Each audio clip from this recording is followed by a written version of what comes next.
At its heart, The Electric Noir is a deeply human story. The characters, both human and other sentient beings, are rich with their own stories, full of distinct personalities. Central to this tale are the siblings, Lisa and her brother Danny, two small-town stoners in their late 20s who live simple lives, but their simple lives are about to take a wild turn. These two start the story as unassuming and curious, out in the woods filming scenes for music videos they plan to make.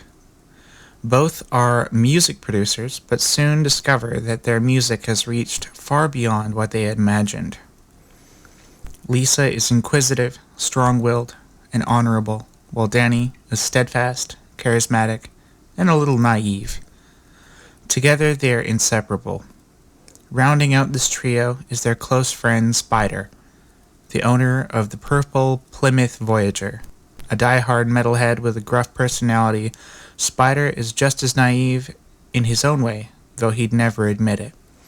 Confident and always convinced he's right, Spider is obsessed with pie and fiercely protective of his camera, affectionately named the Beast. His dreams are becoming a filmmaker, but for now, he splits his time between being the vocalist for Danny and Lisa's electronic music and pursuing his love for heavy metal. He knows all the obscure local bands, sporting patched-up clothes to prove it. Together, he, Danny, and Lisa are about to embark on an adventure far beyond the woods where the story begins. Another key character introduced early in the story is Jester, a tall, slick-haired young man who's always wearing a varsity jacket, much like his father, who we'll meet later. He exudes a tough, rebellious attitude. Jester is a cigarette-smoking, muscle-car-driving rogue, quick to act, and even quicker to anger, though deep down, he's a softie. And that brings us to the world building. The Electric Noir unfolds across multiple layers of reality, simulations, pocket dimensions, and entire realms where magic and technology blend into a surreal, kaleidoscopic experience. Initially, the story seems grounded in familiar locations on Earth, but it quickly pulls the ground out from under you, transporting you to space stations floating in the middle of the solar system, to the vast reaches of Mars and to sprawling metropolises hidden beneath the forest floor. As the journey continues, the boundaries of reality stretch further, taking you to the underworld and floating cities high above the gas giants like Saturn or Uranus. The world of the Electric Noir is as diverse as it is strange, filled with neon-lit, magical, ever-shifting environments alongside more bleak and unforgiving landscapes. One moment you're in a brightly lit, bizarre locale, and the next you find yourself navigating a grim, gray expanse. You'll encounter casino districts, dilapidated downtown overrun with walking dead, and underground markets teeming with life, all set against backdrops of steaming mills and temperate rainforests with rivers running through them. The world constantly evolves, spanning the universe and beyond, challenging you at every turn to discern what's real and what's illusion. Now let's delve into the story. The story of the Electric Noir begins with a mission gone awry, a seemingly straightforward task to locate and perform spells on two ancient guardians who have been trapped in a space station simulation for millennia. These guardians, tricked into believing they were still in their original place of slumber, are unknowingly confined for research by the unseen Krylog, monstrous entities that are impossible to track, and whose hideous forms remain unknown to all. The Krylog seem to be running the entire universe from the shadows. The mission was supposed to be simple: find the two guardians, sacrifice them, and imprison their essence within a pair of dice, specially crafted for a singular purpose.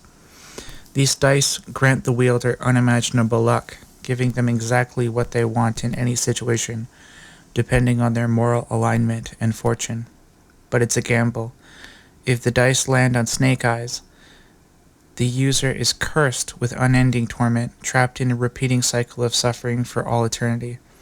The risk is astronomical, yet some believe they are immune to failure. One such individual is the head of New Hades, the infamous casino district in the capital city of Mars.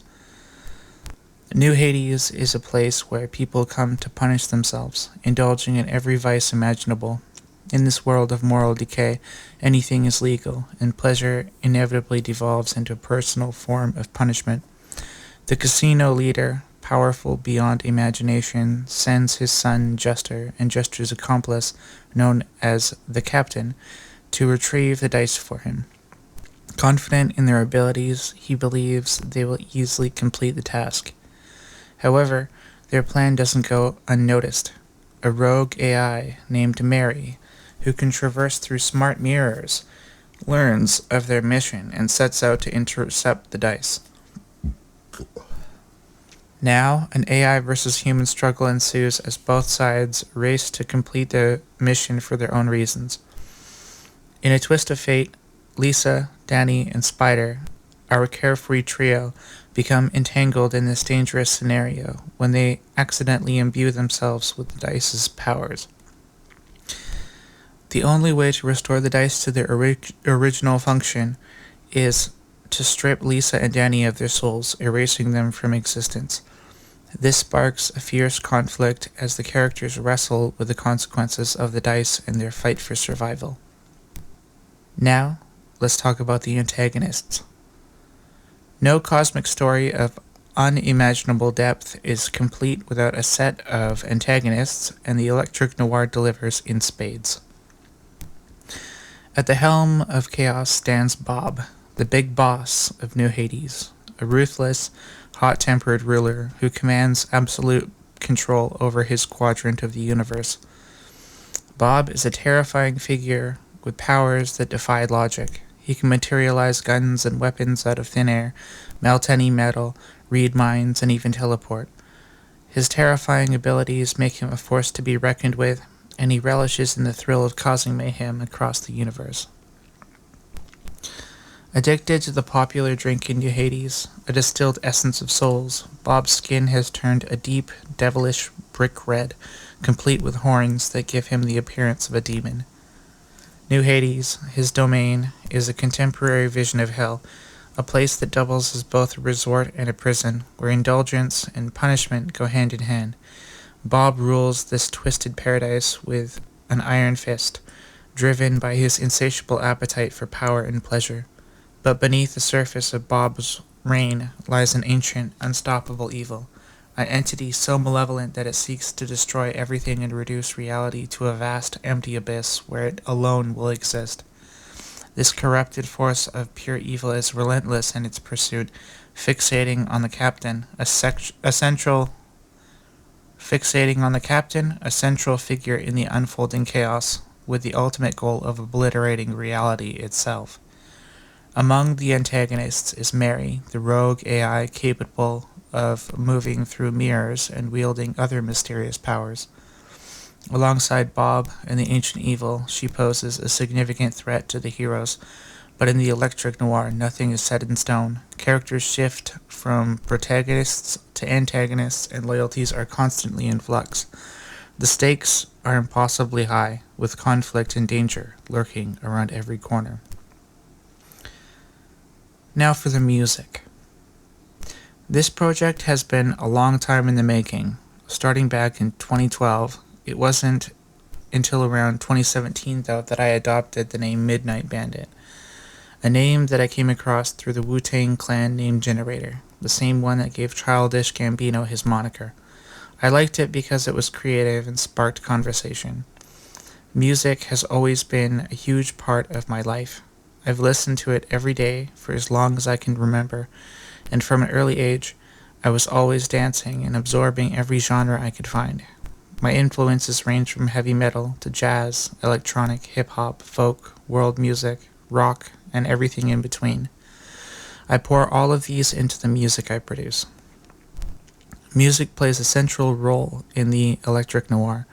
Since 2020, I've created over 700 tracks, and many more before that, all of which are interwoven into the story as both a literary element and a soundtrack.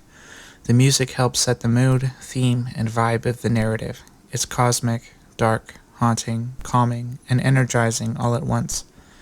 It embodies the noir aspect of the story. Once the animated series drops, these songs will serve as the background music, enhancing the experience.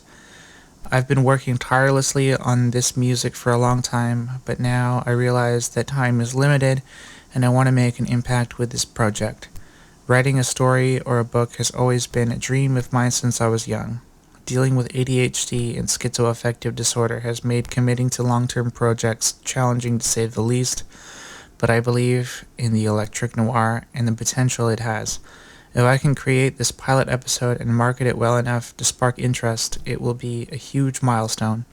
So, if you like what you've heard and want to be a part of this journey, keep your eyes peeled for updates. Subscribe to this channel, hit the notification bell, and stay tuned. And as always, stay frosty.